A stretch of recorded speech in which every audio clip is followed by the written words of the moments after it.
Hello, hello, hello, everyone. Thank you for tuning in. I am JayLee. This is JLeesCorner. This is a gossip chat. Who sent it? Anybody? Somebody? Nobody? The blogs, honey, the people, and just everybody, okay? I did record part of this last night, so you may see some cutting and pasting, so leave it be for one of the stories. That's fine, okay? But first things first, if you have not done so already, please take a moment to subscribe to my channel and become a whole JayBird, dun dun dun dun dun, and all that goodness and stuff. Let's get ready to do this, okay? Come on with me and inhale. And exhale. Inhale and exhale.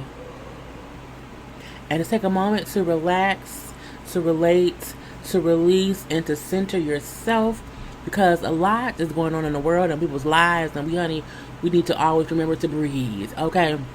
You can also remember to like this video, to comment in the comment section. You can also hit the share button to share it on your social media. That always helps. Okay, you can follow me on IG and on Twitter at J_Lees_Corner, and all of that is also in the description box below, along with all other kind of information. Okay, go ahead down and look. Go take a peek. But let's get into these stories. Okay? Okay.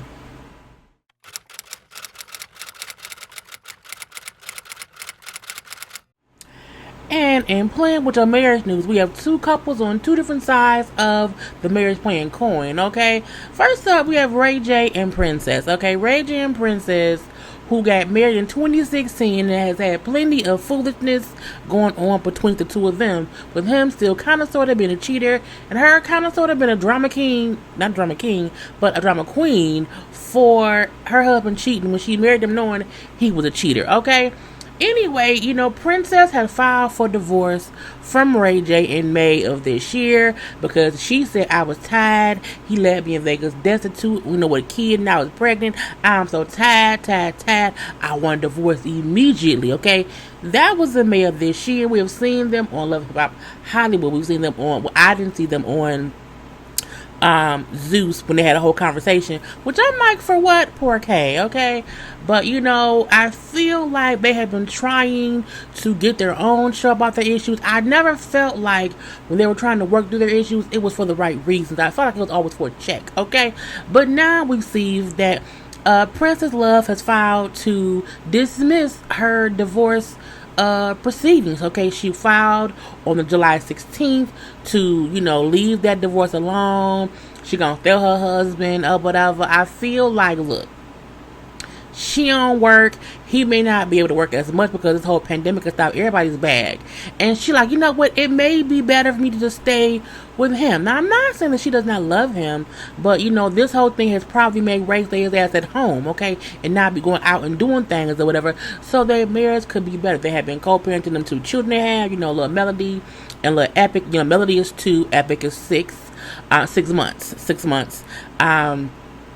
And, they made us be in a better place. But I always feel like they are always playing with their marriage. Because on Love and Hip Hop, they probably like, we're happy. We have issues a little bit, but overall we're happy or whatever. And then the show goes off and all shit goes on social media. And it's a whole shitstorm. And then, okay, we got to have a whole conversation. Okay, and then she filed for divorce. And now it's like, you know what? I don't want to divorce them. Make up your mind. Okay, y'all have not been married long enough to have all these back and forth. But again, I feel like it's more of for a check. It's for a storyline. Okay, now the other love family is Martell and Melody Holt. Okay, from Love and Marriage Huntsville, which comes on. Now, they had a whole thing, he was cheating, had a whole mistress, it was all over the blog, and everything was horrible. But Melody, who on the show currently is saying how, her and Martell are working things out. I'm saying he's been a better husband right now. He's doing the thing that she asked him to do to get her to trust him again. She said that then. Well, now, she filed for divorce. Okay, she secretly, quietly filed for divorce last month per Bossip. Okay, per Bossip. Now, Bossip said, she filed. She brought up how her husband and her cannot bear to live together. and there's no chance of reconciliation. And I'm like, oh, well, that's a lot going on. Now, they got married in 2008. They've had, good and bad or whatever, you know what I'm saying? She, in the divorce paperwork, she put up how they split up for good, in April, and that she left Alabama and she moved to Georgia. So she not only divorced that man, she moved states, okay? Now, we know they have 4 children and everything, including a little baby who was born just recently, right? I think right before Christmas or whatever. She also asked in the divorce stuff that she wants neither of them to have to pay child support. They both will continue to have joint physical and legal custody of the kids, okay? Now, she's 34, he's 38, okay? They've worked out their own parenting schedule and everything or whatever. They both play active roles in the kids' lives. But I feel like, how close is Alabama and Georgia? Is it that close? Well, I mean, like, are y'all both on the line of it? Because it's like, that's still 2 different states. But again, as she said, they both have no issues transporting and exchanging the kids since the separation, back in April. And now it's currently just July now, so it's been a couple months. She did bring up how they do have businesses together, they own properties together, and have joint debt, okay? They have a federal tax lien from 2018 income of $131,483. And she just wants the judge to decide how their assets and debts could be split between the two. And I'm like, well, that's, okay, if we say so. I think Martell has done enough to piss her off to where, it makes sense that she wants a divorce. Now, I think people were surprised that she stayed with him, but I guess, with her being pregnant, let's try to work it out for the kids. Because I don't think they don't love each other. Martell just a cheater, okay? Now, she also brings up how they are selling their 6-bedroom, 6-bathroom home in Huntsville. Okay, they're selling that for $1 million. It is 5,100 square feet house. I'm like, when you sell your house and you move to different state, it's over. I'm like, girl, I'm not gonna say these two was all the way playing with their marriage for money, but or for storyline, but I do feel like they stayed together a little bit longer to see how it would work out and knew that would play out on the show. And I do feel like if they are divorcing and now she's going to be staying in Georgia, if there's a season 3 of the show, will she and he be on it? But the divorce may play out next season, who knows? But again, people need to just be good husband and wives, okay? Just be good people.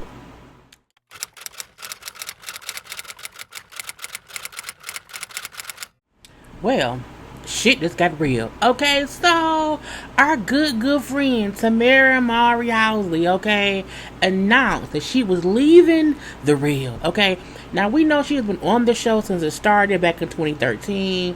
And there was the 5 of them. It was Tamara, Tamar, Adrian, Lonnie, and Jeannie. We know Tamar left in season 2. Yes, well, at the end of season 2. And so she was one of the last original 4. But she said she leaving. She posted this message on her Instagram. And she mainly posted a story about it because people were going to come out with it. And so she said, I want it to be my way or no way. Okay. And she said, for 7 years, my home and heart has been at The Real. The friendships that I've made there will last a lifetime, and the people that I've had the blessing to interview have changed my life for the better. I'm so proud of what all the ladies and I have accomplished there, including 2 well-deserved NAACP Image Awards and a Daytime Emmy. However, all good things must come to an end, and it's with a bittersweet smile that I announce that I am moving on from The Real. To my fellow hosts, I love you, I will miss you, and I will always be there for you. Thank you for teaching me, supporting me, and loving all of me. Sisters forever. I'll be rooting for you as I look forward to spending more time with my family, pursuing amazing new opportunities, and embarking on the next chapter of my life. Okay. While she did not give a direct detail on why she chose to leave, considering the show is already approved for 2 more seasons. They're approved for a season for 2021 and 2022. So they would have had up to season 8 that she could have been a part of. But she's choosing to leave. There have been much speculation and stories that are going about saying that Tamara was making the most out of all the ladies. They were saying that she was making $3 million per year on the show. while the other ladies were making way less than that. I think they said Lonnie was maybe making $1 million, then like Jeannie and Adrian were making like $500,000. Or whatever, but again, they were saying that she made the most. I feel like when the show started, truth be told, Tam and Tamar was probably the two most known or popular people. People knew of Lonnie, but she wasn't like popping like that. People knew of Adrian from Cheetah Girls or whatever, but she wasn't popping like that. I had no idea who Jeannie Mai was. So I can imagine, and plus, let's not forget, Tamara has been in the business a long time, and she has good negotiation skills because she's always had a bag. Okay, you've never heard of Tia or Tamara ever having financial difficulties. Okay, so I'm not gonna say I'm surprised if whoever did her deal, got her a good coin. Okay, a whole good coin or whatever. And they're saying that allegedly, apparently, the studios or the execs wanted to change her compensation. They wanted to pay her less than what she was already making so that all the ladies could be on an even keel or whatever. But the pay cut would have been, so much that they were damn disrespectful. Okay, I heard it was like gonna be a million or less, and I mean to go from making $3 million a year to making one or less, what I'm here for. I don't want to do that. So it's with bittersweet news. I tell you that I'm leaving. Okay. Not only that, Tamara has always had other things going for herself. She is an accomplished actress. Her husband had that wine thing or whatnot. You know what I'm saying? Her movies and all these things. They have their own YouTube things. So she has a lot going on too. And I do feel like also that she did want to be home more with her family because she's always working. So I don't think, what I'm saying, she probably is mad that she's not working anymore because it gives her more time to create stuff for her family. Also, this came after just a couple weeks, or at least a month or so, after Amanda announced that she was not coming back. Now, I think people have to remember that Amanda came on in the middle of a season, okay? So she signed on to do that particular season. She wasn't re-signed on for the following or upcoming season, and so she chose to not come back either. And she was on the Breakfast Club bringing up how it wasn't as far as the co-host or the show itself.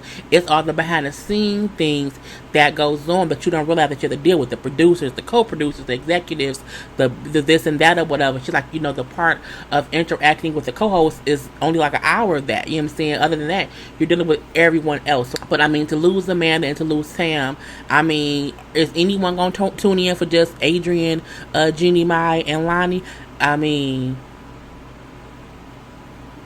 who knows? But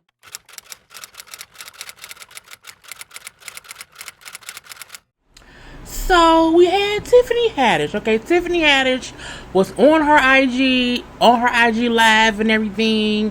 She was telling people, okay, how she was tired of having to worry about her hair. She was tired of having to, when she get in the shower, she goes to me, I can't get my hair wet. She was just tired of having to worry about her hair. And she also brought up how she wanted to be able to feel her scalp. She's obsessed with seeing all the moles that she has on her body. I have a lot of moles on my face. My family on both my mom's side and my dad's side has moles. We all have one by our eye. You know what I'm saying? So she's like, I want to see if I have moles in my head. I want to be able to see and feel my scalp. That is what she was talking about as she was sitting on her live, cutting her braids out. She had braids, so she was cutting her braids out, and she was saying, I'm going to cut my hair off and shave my head bald because I just want to not have to worry about my hair and, feel my scalp. People went online and was being the absolute most. Okay, this is her on the live. She had the braids in with a twist or whatever, and she was cutting her hair. Okay, let's be clear. She was just cutting her hair, and so many people was ragging on her like, oh, she looks crazy. Oh, she look like a crackhead. I mean, when I saw the amount of bullshitness, people literally taking a screenshot of something and commenting versus hearing what a person was saying about it, it pissed me off.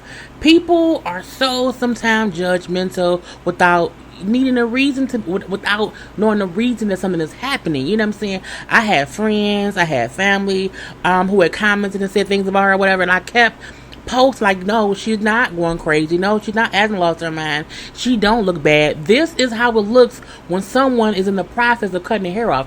If every woman in this world let people see them as they was getting their wigs put on, as they'll getting their braids, their hair braided up. If you let a person see you in the middle of getting ready for something, you will look crazy too. Okay, I've seen plenty of women who have sat around, get their hair braided and all that stuff, and the process looks crazy. You always look a bit crazy. So why rag on Tiffany because she was just up there talking to people? Okay, while I think she was in Louisiana, doing a movie. Okay, and she also brought up how people was like, well, how about the movie? She's like, well, I'm always in a wig for movie stuff. So it's fine, and I can just wear wigs easier. Okay, and she also brought up how, once I get it cut, when I get back to LA, I'll find a good barber to, shave my head and give me like a little line up or whatever it's going to be. And people were just assholes about it, okay? Until she came and showed the finished product, okay?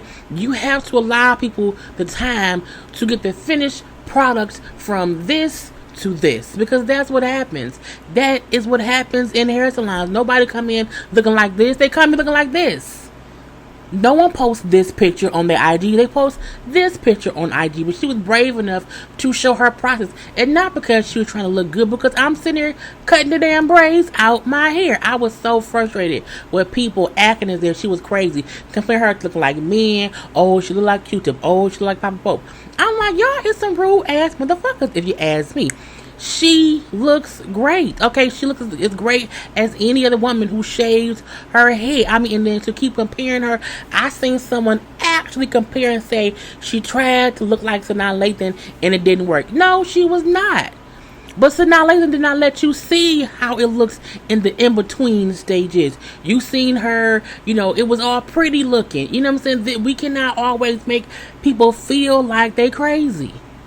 Because when you do, they start to feel crazy. Okay, and then they get mental health issues. So don't do that to people. Tiffany Haddish looks great. Okay, bald and all, period. Okay.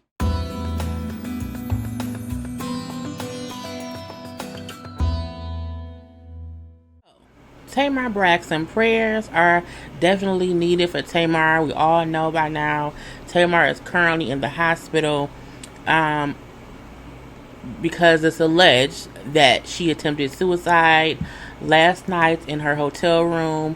Her boyfriend David, who she's been dating, it's been at least a year, if not 2 years. But her and David were, in LA at a hotel, and at like a little staycation because you can't go nowhere. And it's alleged that she was drinking, and she took an unknown amount of prescription pills. And David found her unresponsive in the house, and of course he called 911 and she was unresponsive. She is in the hospital currently. So this is a bit of an update because I recorded that yesterday on Friday. It's currently today Saturday. So reportedly Tamar is still in the hospital. She is in stable condition, but she is still unconscious as of right now. And of course David's and her family is with her. But again, she is currently in the hospital. She is being monitored for at least the next 24 hours. She's still currently unconscious, but they say she's in stable condition. Let's continue. And people were saying different things, like, I can't believe she would do that, and, was it that? I think people don't understand how anybody can be struggling, from within, and you just have no idea. People struggle in silence. I think we've said for years and years and years that Tamar suffers from some kind of mental illness, and I think that can also be depression. I think there's something within Tamar that's unhappy, and that is why I think she suffers so much when things go on in her life. And it's just sad to feel that was her way that she thought to get rid of whatever pain that she was going through. Now, there's a couple of different stories that people are saying about why she may have been, going through things. Her new show is going to be on WeTV. The trailer premiered yesterday, and it's alleged that she did not like how she's being portrayed in it, how it was kind of edited together to make her look like she was struggling or like she was, being troublesome again. She did not like that. We know that, K. Michelle had made allegations about her messing with Mary, with JD's father. So there's many things that she probably was dealing with internally. And because we see her as such a strong person, she's fine. But we had to remember over the years, she's also had breakdowns here and there. And sometimes things are just too much. Tamar and David has a YouTube show that they usually do on Thursdays and hours earlier in the day. They put a message up on the channel, right here saying how, hello. Unfortunately, your girl Tamar is under the weather today and not feeling well, so we need to postpone today's show. Don't worry, it's not COVID. We're sad because we had a great show lined up for you today, but next week's show is going to be even bigger and better. So sorry for the inconvenience. We know many of you look forward to the show each week. We'll make it up next week. I think we also have to remember that, like even as YouTubers, sometimes it's hard to come on here and be on because we have lives that sometimes suck as well. So they knew that earlier within the day that she was not feeling too good one way or the other. Nene came out and spoke up and said how she had talked to Tamar and David yesterday, and then she was aware.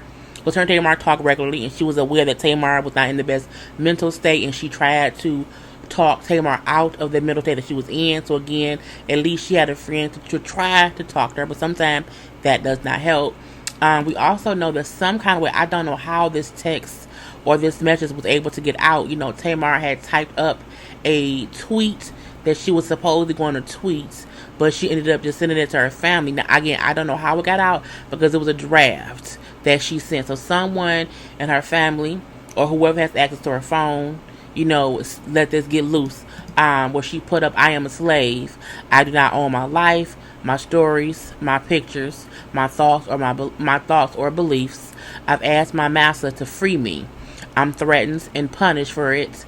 The only way I see out is death. I will choose that before I continue to love. I will choose that before I continue to love like this. Please help me. And again, prayer hands. So again, clearly Tamar has been struggling, mentally, emotionally, and who knows what else that she's going through, that she was just suffering in silence. People sometimes ask me, why do I post positive post on my IG so much now, and how I do the whole, breathing in the beginning, because again, you do not know when someone has forgotten to breathe and they just want to let go. And I think we as people do need to sometimes be more aware that people go through things, and it doesn't mean that anything that Tamar has said or done in the past should be all forgiven, but I do feel like this is a moment where we have to pray for her strength, because no one wants to see her leave this earth in the way of her taking her own life. So again, love, light, and positivity to Tamar Braxton.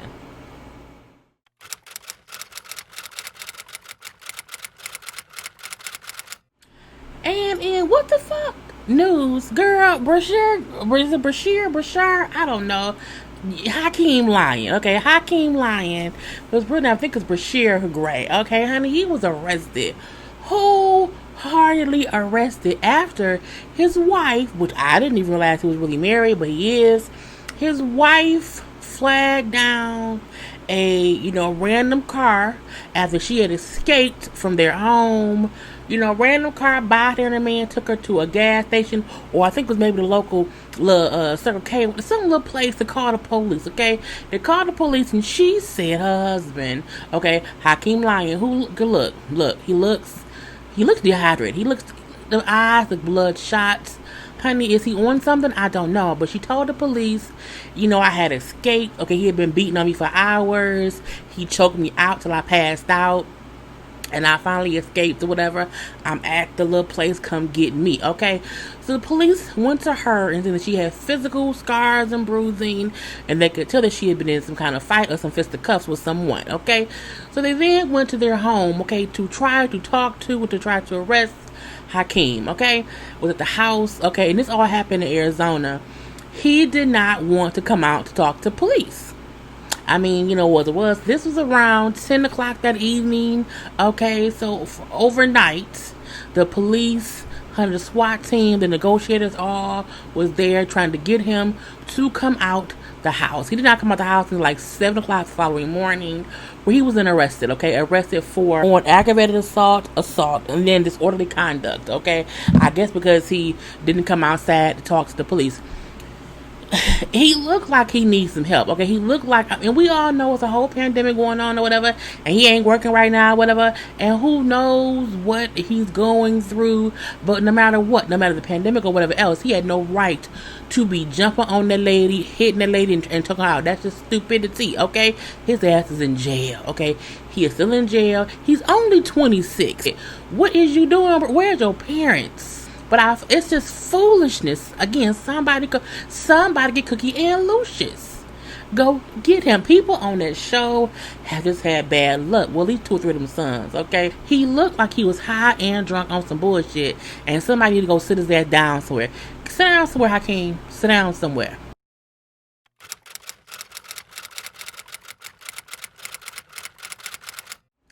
And sometimes we just need to be quiet news, okay? Nick Cannon has been released or let go from working with Viacom CBS, which is they own the networks, CBS, I think MTV, VH1, Logo, Comedy Central, a few Nickelodeon shows, channels. Again, they have a plethora of channels that they are in control of.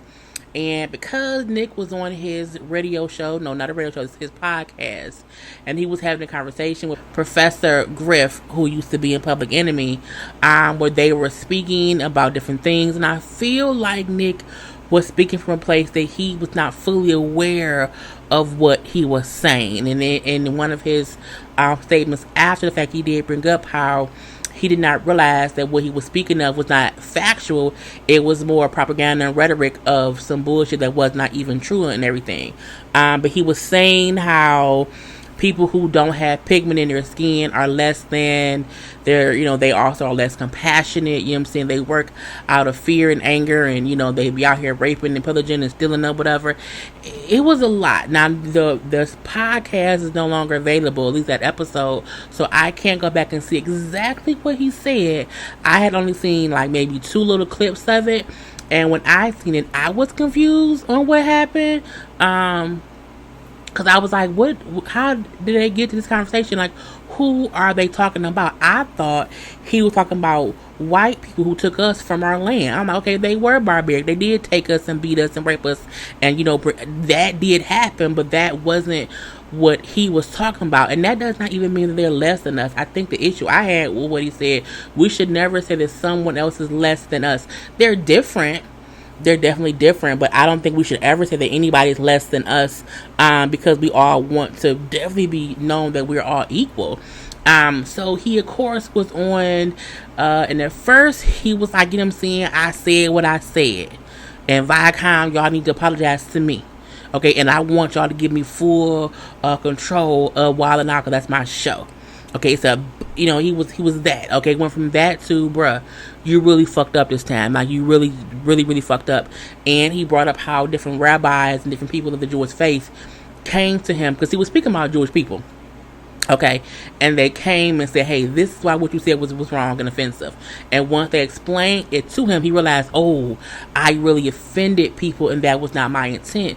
And what I thought was factual, it was not factual. It was just propaganda, racist rhetoric. And he did not know that. We have to know when to sometimes just shut up. And that's why a lot of times on here, I don't speak on other things, because I don't know. I never want to come on here and speak from a place of as if I know something, and I don't. And it's like in this case, that's what he did, and it got him in trouble. So he is still working with The Masked Singer as the host, and also he's an EP on that. He also still has his podcast. He's taking a break from his radio show. He says he wants to take time to just to educate himself and to fix what he's done, because again he offended the whole race of people. Now, black folk was very upset with him for apologizing. I don't know why. We have to get in the notion of knowing if you offended someone, you're supposed to apologize. Him not apologizing don't make him more black, or that's stupid to think, oh, I can't believe he said sorry. He fucked up. What he said was wrong. He was supposed to apologize. Now, I feel like them firing him was kind of quick. It was like the following day You know what I'm saying? It was following day, but I was like, and but in this culture of no one can say anything, and if you say it, you gotta be fired, you gotta be let go. So I feel like it's the world that we live in. So we'll see what happens after he takes some time to clear things up. But I mean, Nick Cannon has always worked in the industry, and I don't think his career is over. I do think he got to just fix some shit real quick, all up and through. Okay.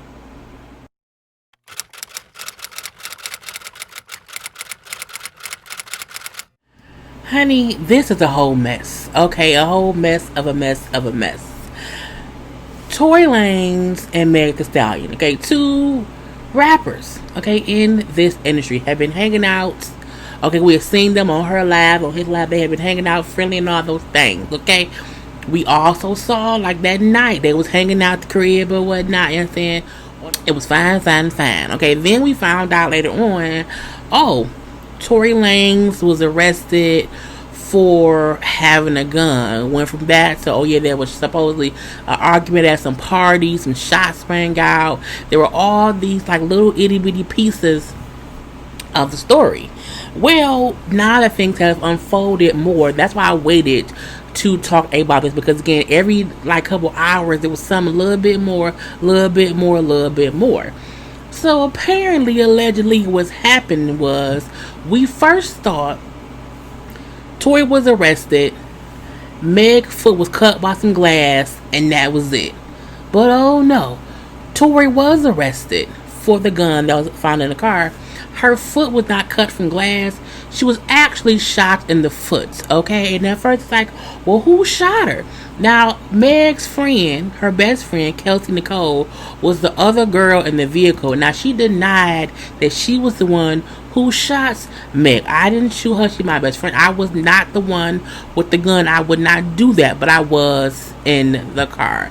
Now, we've seen video of Tory being handcuffed. We see video of the one girl out there. We see video of Meg. We see Meg again at the car. She was limping, and on the ground you seen little stains of blood with each time she limped, meaning her foot was something had happened to it. So Meg herself is the one who finally came out and said, you know what, listen to this, okay? The narrative that has been reported about Sunday morning's events are inaccurate, and I like to set the record straight. On Sunday morning, I suffered gunshot wounds as a result of a crime that was committed against me and done with the intent to physically harm me.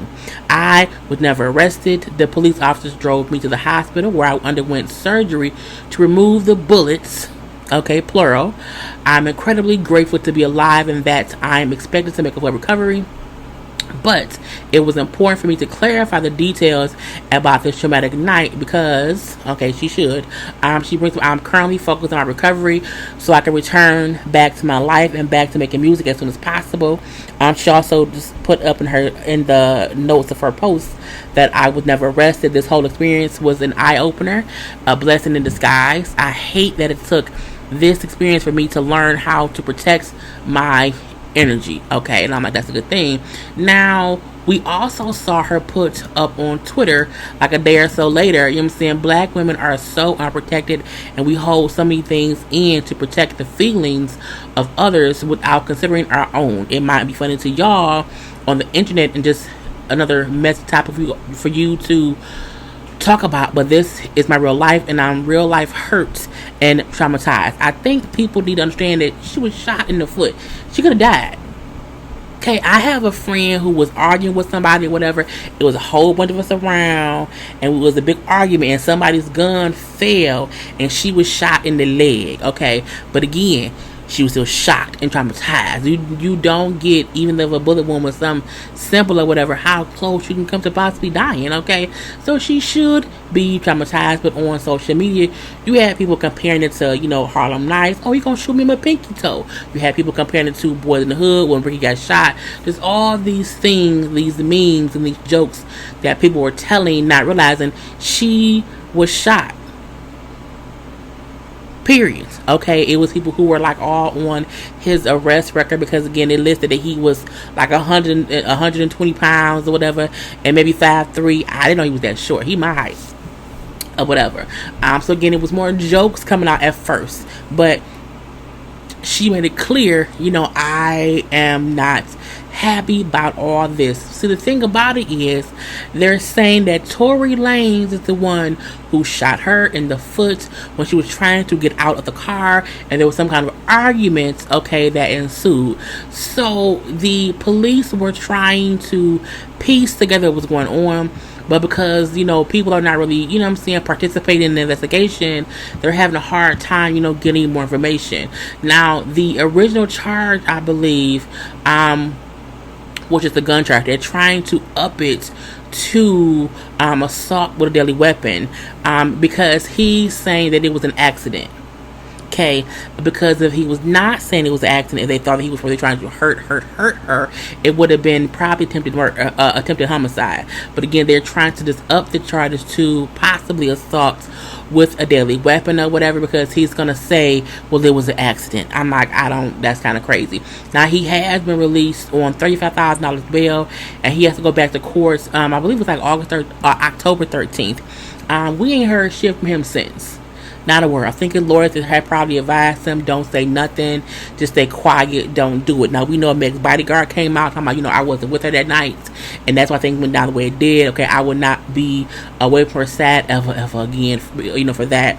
We seen one of her producer friends, say, hey, bruh, count your days. Okay, people are upset with him because you feel like at the end of the day, it shouldn't have happened. Y'all have been hanging out, period. Okay, there's no argument that should have happened where the gun should have came out and she was shot. Okay, point blank, period. And I think it's just shocking to know, like, one rapper. No, it happens all the time. People are trying to go at each other, but again, it just seemed like, I wonder what the argument was about, because that's one thing we do not know. What was the argument about? And they were trying to say that, someone was trying to shoot at the car and he shot back in defense. But there wasn't no bullet holes on the outside of the car looking as if bullets came in. The shots from her foot came from within the car. And I think the fact that Megan has not defended him and said, well, he ain't had nothing to do with it, I think speaks a lot too. I do think if she did not believe what he did was not accidental, she would at least say this is an accident that happened, and that, so we all need to move on from. The fact that she has not said that to me makes me believe that she thinks it was not an accident. Okay, even if he was drunk and being dumb, and that's what he mean by it was an accident, she feel like, well, bruh, that's not much of an accident. So we just hope they all can move on from this. I don't think they will. I think Tory Lanez needs, girl, they're gonna be mad at him for a minute.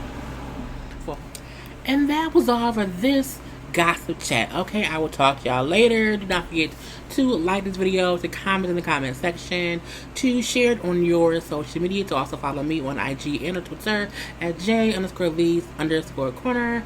Until next time, people. Peace.